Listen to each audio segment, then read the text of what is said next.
कैथल की हनुमान वाटिका में छोटू राम विकास मंच के सदस्यों ने किसानों के समर्थन में धरना दिया।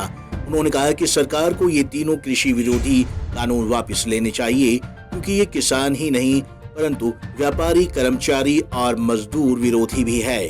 उन्होंने कहा कि छोटू राम विकास मंच की एक बैठक रोहतक में आयोजित की गई, जिसमें चौधरी बीरेंद्र सिंह की अध्यक्षता में ये निर्णय लिया गया कि छोटू राम विकास मंच भी किसानों के समर्थन में करने का निर्णय लिया। कैथल में भी विकास मंच के सदस्य ने भी किसानों के समर्थन में एक दिन का धरना दिया।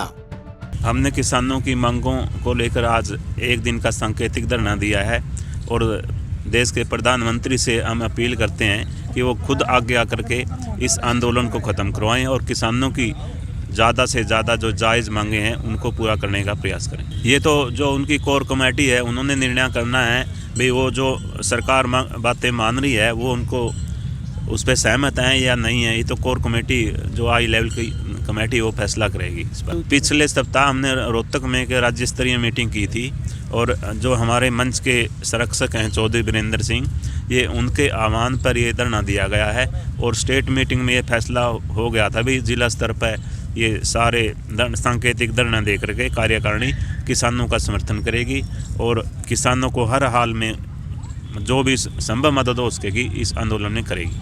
अगर मोटी मोटी सी 3 बिल लेके आए, मोटी मोटी सी मैं आपको बात बताता हूँ कि 1955 का एक्ट था। 1955 के एक्ट में जो पूंजीपति लोग हैं उनके सामने 3 समस्याएं थी। एक समस्या थी कि मतलब जो ये जमाखोरी नहीं कर सकते थे। जमाखोरी जो जमा कर सकते थे वो सरकार कर सकती थी और सरकार के पास जैसे एफसीआई के गोडाउन होते थे, उसके बाद आपके हैफेड के गोडाउन होते थे और जो बिजनेसमैन थे वो 100 क्विंटल तक का जमा कर सकते थे।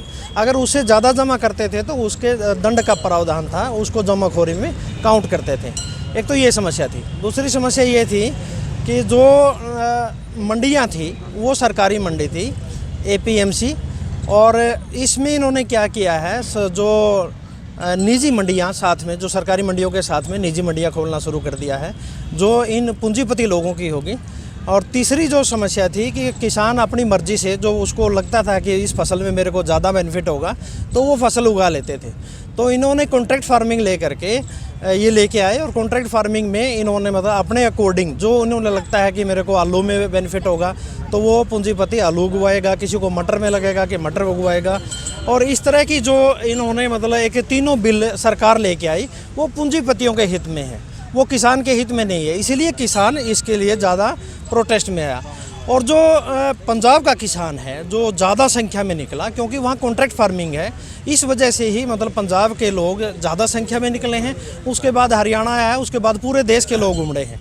तो मैं इसमें ये कहना चाहता हूँ कि सरकार ने अभी इन बिलों को वापसी ले लेना चाहिए और वापसी लेने में कोई उनको किसी प्रकार की दिक्कत है तो सुप्रीम कोर्ट से मध्यस्थता करवा करके इनको वापस लेना चाहिए, क्योंकि ये काले कानून है और सरकार किसान विरोधी इस तरह के ये बिल लेके आई है और कोरोना काल में लेके आई है। अगर किसान संगठनों की राय ली होती तो फिर ये संगठन इस तरह का मतलब जो अभी आंदोलन कर रहे हैं तो नहीं करते। मैं इसमें ये बात करना। क्या लंबी लड़ाई चलने वाली है आपका?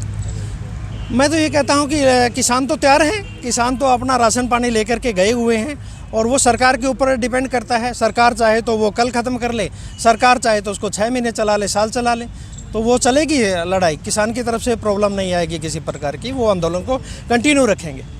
गौरतलब है कि किसान लगातार कृषि बिलों का विरोध कर रहे हैं, जिसके समर्थन में अब और संगठन भी उतर आए हैं।